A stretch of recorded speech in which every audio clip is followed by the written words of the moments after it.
की नागरिक हूँ जहाँ छत्रपति शिवाजी महाराज व सम्राट अशोक जैसा राजा था। मैं उस देश की नागरिक हूँ जहाँ हर 50 मील पर रूप, पहनावा, मजहब बदल दिया जाता था। मैं उस देश की नागरिक हूँ जहाँ डाल डाल पर सोने की चिड़िया को पाया जाता था। मैं उस देश की नागरिक हूँ जिसे अपने भूगोल के पहले इस ब्रह्मांड का भूगोल समझ आता था। निर्णायक मंडल के सदस्यों एवं उपस्थित सभी गणमान्य व्यक्ति, मैं प्रियंका देश प्रेम एवं राष्ट्र निर्माण के उपलक्ष्य पर भारत 2047 विषय की एक झलक आपके सामने प्रस्तुत करना चाहूँगी। सपना हर कोई देखता है और उसे साकार होते भी देखना चाहता है। मेरा भी एक सपना है, मेरे भारत के भविष्य का एक सपना, एक विकसित, आत्मनिर्भर एवं समृद्ध भारत का सपना। आज़ादी का असली मतलब वही समझ सकता है जिसने कभी गुलामी की हो। हम सौभाग्यशाली हैं कि हमने स्वतंत्र भारत में जन्म लिया।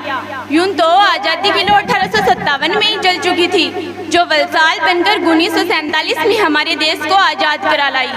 प्राचीन, मध्यकालीन और वर्तमान भारत के उदाहरणों से स्पष्ट करना चाहूंगी कि जब हम फिरंगियों के फेरे में फंस गए थे तो रंग दे बसंती चोला की एक आवाज पर टोलों के टोले उमड़ाते थे और उनके वंदे मातरम के नारों से खून में आने वाला 5 डिग्री का तूफान अंग्रेजी शासकों की जड़ों में तूफान ला देता था। लोग मर जाते थे, मिट जाते थे, फांसी चढ़ जाते थे, फिर भी वो अपनी देशभक्ति साबित कर रहे होते थे, क्योंकि उस दौर की देशभक्ति की कसौटी थी।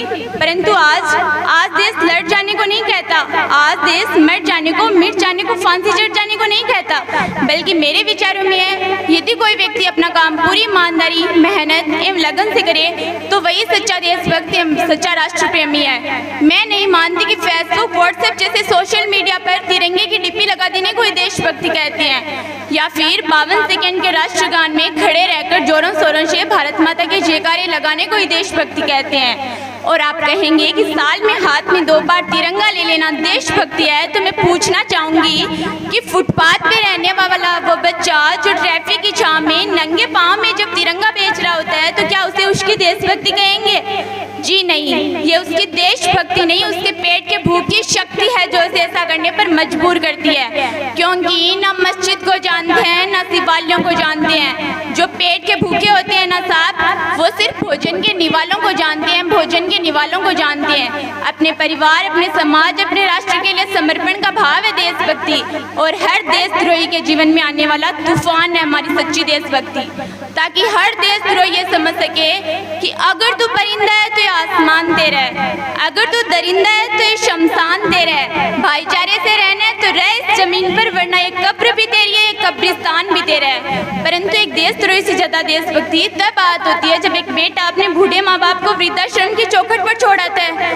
कर्रा उठती है वो देशभक्ति जब मुसीबत में फंसे लोगों की जान बचाने की बजाय हम सेल्फी लेकर अपने लाइक बढ़ाने में लगे रहते हैं। आज के दौर में वो युवा जिनके ऊपर जिम्मेदारी थी अपने परिवार, अपने समाज, अपने राष्ट्र की आशाओं को बांधे रखने की, वही युवा 4 बाई 4 इंच की अपनी छोटी सी स्क्रीन पर कोमल अंगुलियों के घर्षण मात्र से अपनी भावनाओं की इमोजी भेज रहा है। 4 बोतल वोट का काम मेरा रोजगार ने भारत का भविष्य तबाह करके रखा है। हम नायक ऐसे समाज में जीते हैं जहाँ पत्थर की मूर्त को तो लगते हैं 56 भोग, मगर भूखे प्यासे तड़पते सो जाते हैं लोग, भूखे प्यासे तड़पते सो जाते हैं लोग। मजदूर को मजदूर समझिए, मजबूर नहीं। गरीब को काम दीजिए, दान नहीं। और दान देने के इच्छुक हो तो जीते जी रक्तदान दीजिए, और मरने के बाद अंग दान देकर किसी मरते हुए को जीवन दान दीजिए।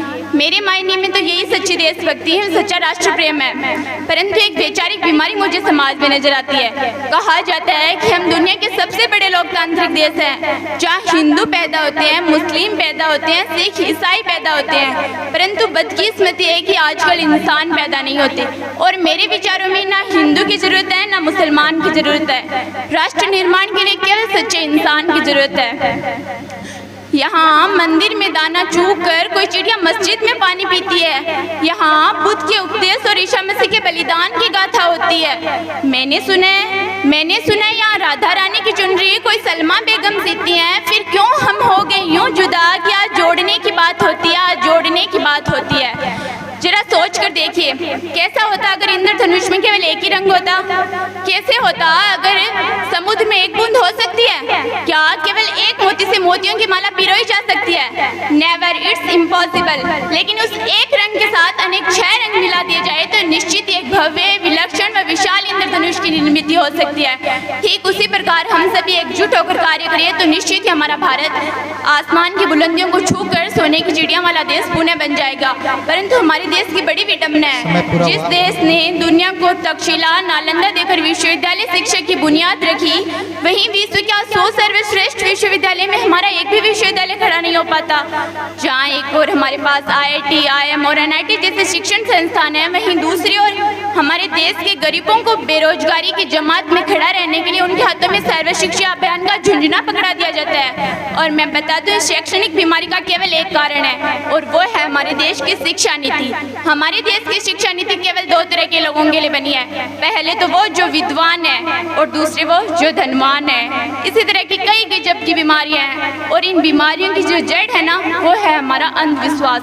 जब तक इस देश का युवा मंदिरों में जा जाकर नारियल फोड़ फोड़ कर भगवान को रिश्वत लगाता रहेगा, जब इस देश के शिक्षक वर्ग का ही बिल्ली के रास्ता काटने पर खड़े रह जाना, अपने धर्म अपनी जाति को ऊंचा रखकर दूसरों के धर्म की अवहेलना करता रहेगा, ना तो इस देश राष्ट्र निर्माण संभव होगा, ना ही अंधविश्वास खत्म होगा।